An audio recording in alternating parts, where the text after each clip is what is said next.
Kalau dari lihat gambar-gambar dan foto-foto yang kami saksikan, entah di Aceh, entah di Sumatera Utara, sepertinya kayu-kayu yang hanyut itu kayu-kayu hasil tebangan itu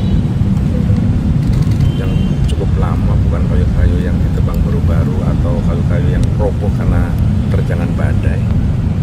Jadi itu artinya kalau itu betul ya, kalau itu betul itu berarti ada pembalakan liar yang tidak terkendali. Izin Pak, tadi bahas apa aja? Ya, tadi kami dengan Presiden membahas beberapa persoalan-persoalan yang ringan-ringan sampai persoalan-persoalan yang agak serius. Presiden menceritakan hasil kunjungannya ke Sumatera, ke Aceh, ke Sumatera Utara, dan ke Sumatera Barat. Beliau melihat langsung musibah yang terjadi di Sumatera Utara, di Aceh, dan di Sumatera Barat. Beliau melihat langsung kerusakan dari musibah tersebut. Beliau melihat langsung kerugian yang didapatkan akibat dari bencana tersebut. Dia juga melihat langsung pengungsi serta masyarakat yang terdampak akibat dari musibah tersebut. Beliau merasakan bagaimana beban berat yang dirasakan oleh masyarakat, termasuk beliau merasakan bagaimana warga yang dikasihan, yang terkasih, yang tersayang hilang, yang sampai sekarang belum ditemukan jasad dan jenazahnya. Semuanya itu bagi beliau sebuah hal yang difikirkan amat serius. Bagaimana memulihkan keadaan di sana, memenuhi kebutuhan-kebutuhan di sana, termasuk memulihkan kondisi infrastruktur yang sekarang terputus. Jalan desa, jalan kecamatan, jalan kabupaten, jalan provinsi, bahkan jalan nasional. Sehingga arus barang, arus jasa, arus komunikasi juga terputus. Beliau hari-hari ini sedang mengerahkan kekuatan segalanya untuk memulihkan kondisi di 3 provinsi tersebut. Yang agak serius tadi apa Pak? Untuk yang agak serius? Ini yang serius. Oh serius. Tadi membahas Tindak lanjut nggak Pak yang akan dilakukan setelah dari tinjauan kemarin? Yang ya ini beliau terus berkoordinasi tadi dengan banyak menteri terkait, baik yang berkaitan dengan bantuan ataupun perbaikan infrastruktur, bahkan Dirut PLN, Dirut Pertamina sudah dikerahkan untuk memulihkan kondisi listrik, suplai bahan bakar di sana agar normal, kira-kira seperti itu.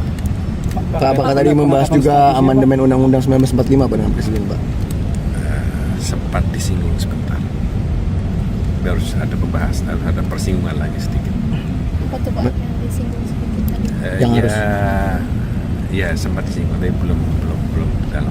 Berarti belum secara merinci ke. Belum. Tapi tadi udah disampaikan terkait aman itu Pak pembahasan. Iya, kami diskusi lah, sifatnya diskusi. Presiden memberikan masukan apa Pak terkait amandemen ini? Ya nanti kan MPR akan bertemu langsung dengan beliau secara resmi ini kan. Baru minum teh sore. Pak, terkait bencana ini bagi masyarakat dan mendesak Presiden untuk menetapkan status darurat bencana nasional Pak. Ini mungkin apa sih Pak pertimbangan pemerintah atau Presiden tidak menetapkan status ini? Ya pemerintah bisa mengendalikan situasi dan keadaan secepatnya dan sekarang sedang dilakukan bersama dengan pemerintah daerah, kabupaten, kota, dan provinsi di lingkungannya masing-masing. Meskipun ada 3 kepala daerah yang mampu menyerah Pak menanggapi bencana ini, bagaimana Pak? Ya itu jadi keprihatinan juga karena situasinya harus dihadapi secara bersama-sama. Tapi menurut Bapak perlu nggak Pak naik status ke bencana nasional Pak? Ya Presiden punya pertimbangan-pertimbangan tertentu, saya kira itu kan kewenangan Presiden karena keputusannya nanti harus ditetapkan dalam bentuk kepres, keputusan Presiden. Oke? Tadi Bapak laporkan sendiri dari MPR atau apa? Saya menyampaikan laporan lain-lain. Pak, kalau pimpinan MPR kapan Pak akan ketemu dengan Presiden Pak untuk membahas Ya, amandemen sedang itu Pak? dicarikan waktunya karena presiden padat sekali jadwal. Tapi dalam waktu dekat ini Dalam saya sedang dijadwalkan. Pak, ramai juga mengenai penyebab sebenarnya adanya upaya illegal logging ini. Apakah MPR mendapatkan aspirasi dari masyarakat juga mengenai hal ini? Kalau dari lihat gambar-gambar dan foto-foto yang kami saksikan, entah di Aceh, entah di Sumatera Utara, sepertinya kayu-kayu yang hanyut itu kayu-kayu hasil tebangan itu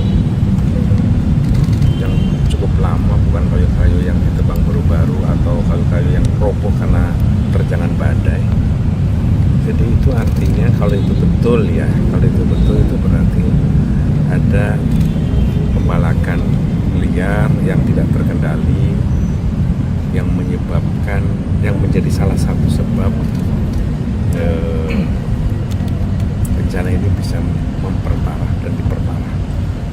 Karena itu saya kira para pemangku kebijakan lingkungan harus sangat serius memperhatikan ini sebagai sebuah faktor di kemudian hari yang bisa menimpa anak cucu kita kalau kita lalai dan abai dalam urusan ini.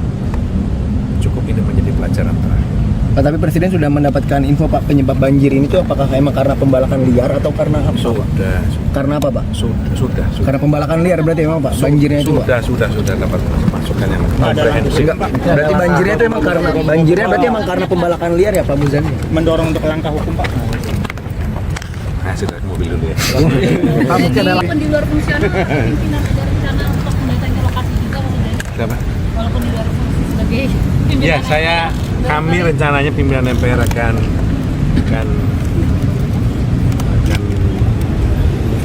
ke daerah-daerah tersebut, paling tidak memberikan support, semangat kepada saudara-saudara kita yang sekarang menghadapi musibah. Mudah-mudahan diberi kekuatan, kesabaran, dan minimal ada optimisme setelah bencana ini terjadi.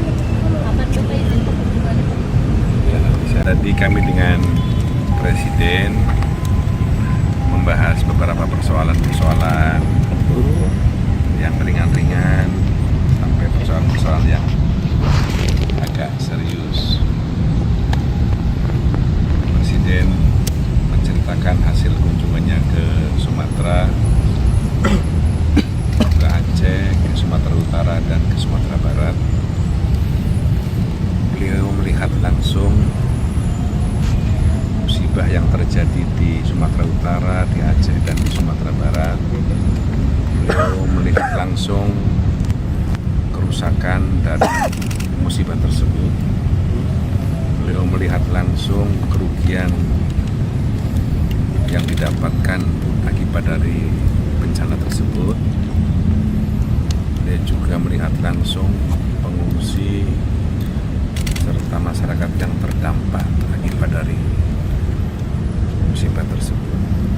Beliau merasakan bagaimana beban berat yang dirasakan oleh masyarakat, termasuk beliau merasakan bagaimana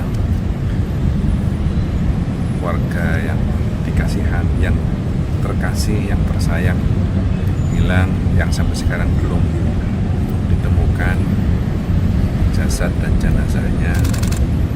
Semuanya itu bagi beliau sebuah hal yang difikirkan amat serius, bagaimana memulihkan keadaan di sana, memenuhi kebutuhan di sana, termasuk memulihkan kondisi infrastruktur yang sekarang terputus, jalan desa, jalan kecamatan, jalan kabupaten, jalan provinsi, bahkan jalan nasional, sehingga arus barang, arus jasa, arus komunikasi juga terputus. Beliau hari-hari ini sedang mengerahkan kekuatan segalanya untuk memulihkan kondisi